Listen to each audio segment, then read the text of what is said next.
I'm Sarah Marshall. I've worked with some of the world's leading brands to drive business growth, and now I'm sharing my knowledge and expertise with you. In my podcast, Lessons from the Boardroom, I talk to other successful leaders to find out how they've perfected their craft, driven success, and dealt with the challenges that leadership sends us. So come on, dive in. Welcome to Lessons from the Boardroom, the podcast, can't even say podcast, the podcast version. Today we've got somebody fascinating to talk to. We have Simon Newman, who is the Chief Exec of the Online Dating and Discovery Association. And I cannot wait to get into this with you, Simon. Welcome. Thank you very much. Good to be here. How are you? I'm very well, thank you. Good. Can we start by Online Dating and Discovery Association? Can you give us a bit of a story, a bit of background about your journey to being the chief exec of this fascinating job? Yeah, so I'll just start off very briefly talking about the ODDA and what it does, and then I'll kind of talk a bit about the rather unusual journey that's taken me from where I started to where I am now.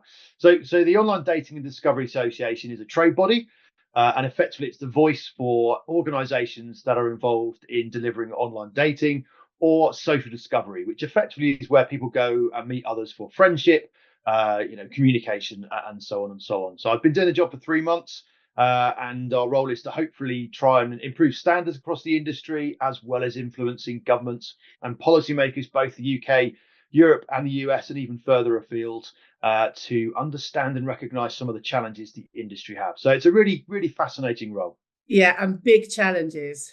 Massively. Yeah, absolutely. I have tiptoed into this world once or twice, and I hope you can sort it out, Simon. There we are. That's all I'm saying. Okay, say no more. So how did you get there? How did you get to be chief exec of the ODDA? Well, it's a rather funny route. So in the last few years, probably about 8 or 9 years, I've been working in the online safety space. And for me, mixture of both supporting kind of individuals as well as businesses and other organizations around how to kind of reduce the harms or the risk from being online.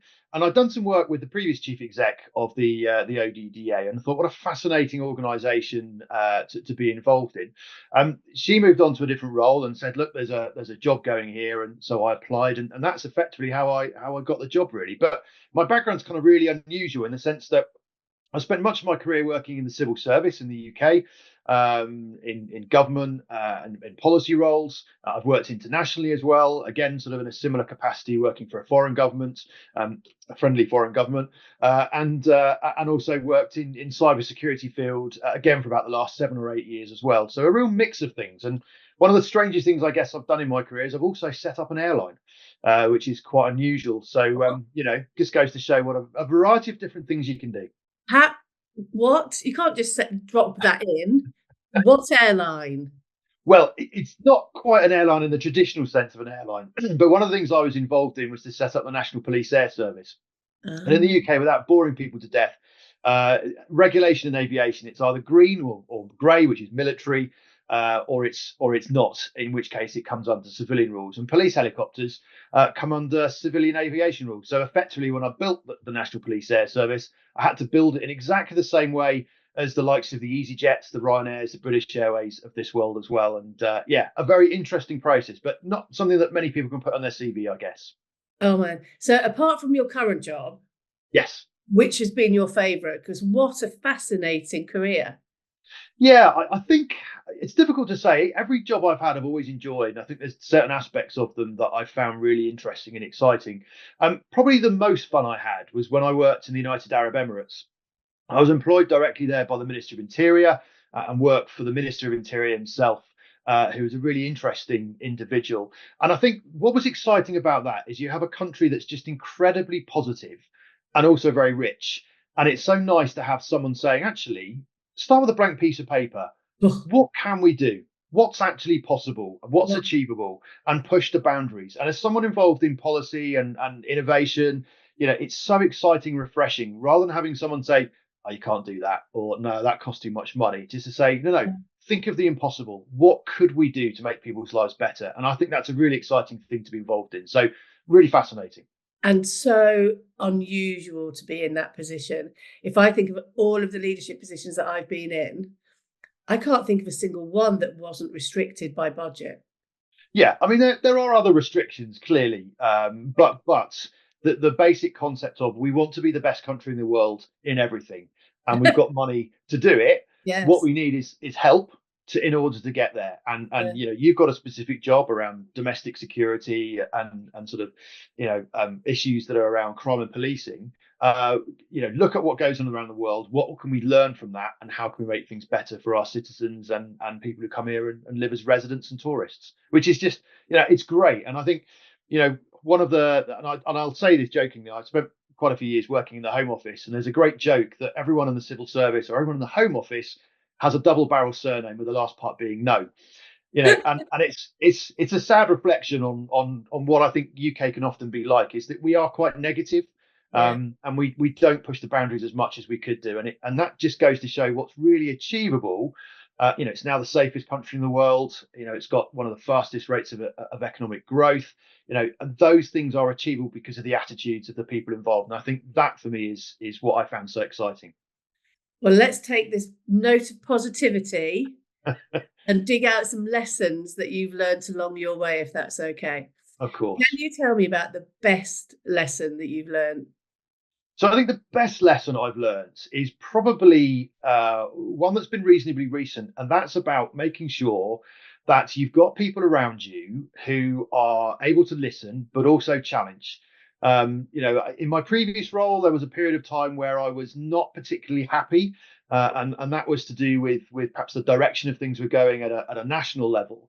And it was nice being able to have people and saying, look, this is my view, challenge me, tell me I'm wrong, and really throw that open to people whose opinions and value and thoughts I really valued. And so I always say, I think that's the best lesson I've learned, is don't be frightened to ask for help, but make sure you've got the right people around you who can really challenge you on what you're thinking and your ideas and so on. So that for me is probably the most important lesson I've learned, and one that I've learned probably more recently than others. And how do you create a culture that within which people feel that they can challenge the big boss? Yeah, and that's a really good question, and I think that's about how your leadership style develops. I mean, I've always been someone who's been very supportive. I like to encourage my staff to grow and to challenge. And in fact, when I first joined the civil service, my first boss said to me, and it's the one thing that's always stuck through my career: challenge everything. And I think that's such a great piece of advice to give. Now, that doesn't mean say you've got to be argumentative and be difficult, but actually ask those questions. Why do we do it this way? Why are we doing it that way? And that can really help you, I think, just see things in a slightly different way. So I think leadership is really important in terms of the way I see it is providing that platform for my staff to have the confidence to be able to challenge and innovate and not feel frightened in coming forward with ideas. That I would hate that if anyone said to me, we just don't feel the opportunity to express ourselves or express our ideas. I would be, absolutely aghast in horror at that. And is that a formal structural system, or is that more to do with how people feel?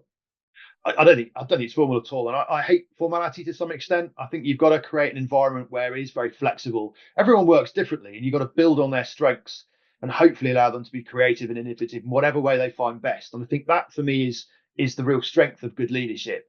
Is you're not providing a one size fits all solution. You've got to do things in a certain way, and ideas can only come this way and in this particular format. It stifles that innovation and thought. So it is, I think, being really flexible and trying new things sometimes and taking people on that journey. And do you find that different sectors naturally have different cultures? So something like cybersecurity, for me, that feels quite tight. Yeah. Whereas, and I've got no empirical, I've got nothing to base it on.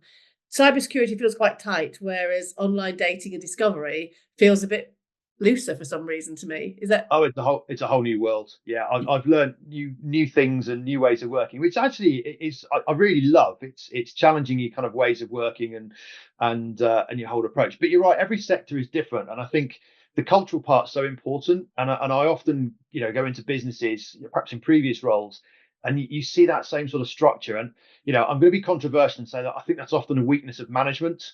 is that we expect our people to work and behave in a certain way, and that for me stifles innovation. So I think we can learn from lots of different sectors. There's lots of really great things, and the creative industry is a great example of creating environments that actually really encourage innovation and different ways of working. And it'd be nice to kind of use some of those lessons and apply them in workplaces as you describe as being a little stricter and a bit more rigid.